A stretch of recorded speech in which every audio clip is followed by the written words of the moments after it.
Hi, my name's Cole. I have been restoring a 1960 Morris Mini Cooper over the course of the last, I'd say, 15 or so months. I bought it in Canada, um, and it was originally a yellow car, Mark One. Came with the 850 engine originally. When I purchased it, it had a 1275 motor from an Austin, America. I am going to give you guys a little overview of everything I've done. Hope you enjoy it and are not too bored by it. All right? All right, so here we go. It's a Mark I 1960. You can tell by the external hinges and the sliding windows. So far, what I've done is a pretty much complete overhaul. I rebuilt the rear suspension. I recoated it, added a new cones, an adjustable rear suspension, new shock absorbers. Just about everything in the rear has been replaced, including the whole floor in the car, from the front to the back, including the trunk and the back seat. I've had to replace. Those were items that were rusted beyond repair. Most of it was fiberglass, ended up looking like a beehive when we took it out. And from there, most everything on the rear is still original. The tail light, the license plate lights are not original. The license plate lighting is not original. That was replaced with something from a newer bumper. Because of the lack of parts. In addition, I put overriders on the original bumper. Thought that looked pretty nice. Kind of gave it a classier look. And I chose to go with the side exit exhaust with two mufflers.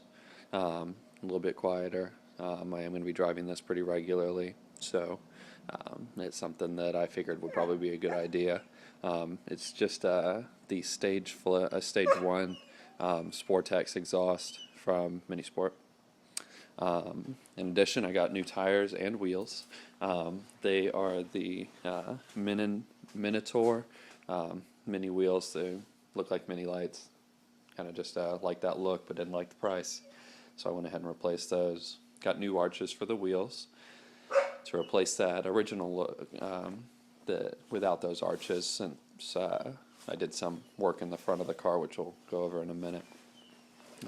The rear glass on this car is original, as well as all the other glass except for the windshield. That had to be replaced as it shattered when we took it out. The rear here has been fitted, if you can see it, with speaker holes for my speakers that are eventually going to go in there. For right now, it's just a sound system lists car. We got a boot liner, something to put on the door, as well as something to add a little cushion inside the rear of the car. I haven't taped that, or I haven't adhesed that down yet, because we still need to put some soundproofing in there. That's next project. Moving on here. Move over to the driver's side of the car. Originally, since it was a Canadian car, it was a left-hand drive car. We went ahead and converted it to a right-hand drive car simply because it feels like that's kind of what a Mini's supposed to be. And it didn't involve any additional cutting, as there was a hole there for it already, which was nice. As you can see, the windshield is new. New seal around the outside, as well as that little chrome piece around instead of the black original filler. The car was originally yellow, like Mr. Bean's Mini. I decided to go with the American version, that's Tahiti blue, and white roof and white stripes. Most everything has been replaced on the front end here. It's got a new bumper, a new hood. The arches are actually still original. They were all right. But the chrome rings around the headlights, the turn signals. The front bumper is actually a new bumper. The original one was pretty far gone, and we put overriders on the front as well. This grill was not original.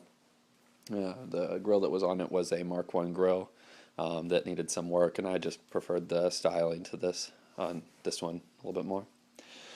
The front suspension and front subframe. The subframe itself is actually the original subframe. It's been just refinished. In addition, I've got new shocks, adjustable high-lows in the front, and new cones. All the suspension is actually done through Molten, the Smootho Ride series. It's actually pretty smooth, actually. I was expecting it to, just be a gimmick, but it was actually pretty good. The front suspension also has adjustable toe, camber. I changed those tie rods out and to the control arms. Next thing here, we could not find an external release, although I have the hood made for the grill made for the external release. So what we've done is, you probably won't be able to see it here, but I'll go ahead and just open it. We've created an internal release that you reach under the wheel well here and pull down. When you tug on that, if you can get it at the right angle, the hood should pop open here. There we go. So, let's take a look at the engine.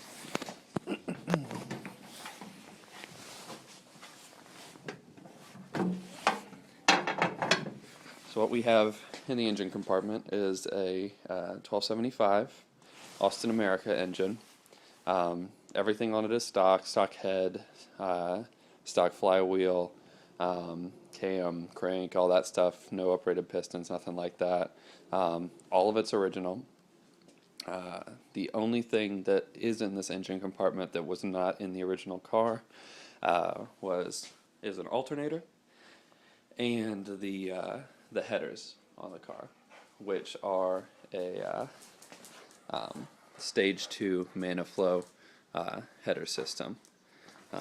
That supposedly gives me a little extra horsepower. I don't really know. I never drove it before, but who knows. It's also got the dual HS2 carburetors on it, which are fine for what I'm going to use it for. Not any race application here. Had to get a new radiator. Otherwise, the engine pretty much didn't have any modifications to it. Oh, actually, we did change the final drive gear in the transmission, which is a pre-Verto transmission, to a little bit larger gear, so that when I'm at higher speeds, it's not going crazy. No excessive RPMs or anything like that. Looks like I've left a couple tools in here. That's not good. Grab those. Alright, last thing we got here is the interior. Go ahead and pull this open. Most everything in here has been replaced as well. The gauges in the front are magnolia colored gauges. Decided to go with the center gauges, but upgraded that to the 3-gauge set rather than the single gauge that originally was in it. I like this look a little bit better. It gives me a clock and my dual oil pressure and water temp gauge, which is nice. I have got same steering wheel, same doors that were originally on it. These aren't new doors. But I did get new seats, the kind of classic looking sport seats, which I think are pretty nice, and they are unbelievably comfortable. I've also recarpeted, added 3-point seat belts into it, which will be nice in the event that something bad happens. In the back here, you probably won't be able to see it, not enough light out here, but the seats in the rear are the original seats. Those were not changed and didn't need to be. They probably more comfortable than my couch back there. Unfortunately, I am a 6'1" guy, and that's just not going to happen. Next, well, I think that's just about it. Go ahead and start it up for you guys so you can hear it run a little bit. Alrighty, so I'm going to go ahead and start it up here for you. Sorry for that cutout. My dog got out of his pen, and have to make sure he doesn't run off.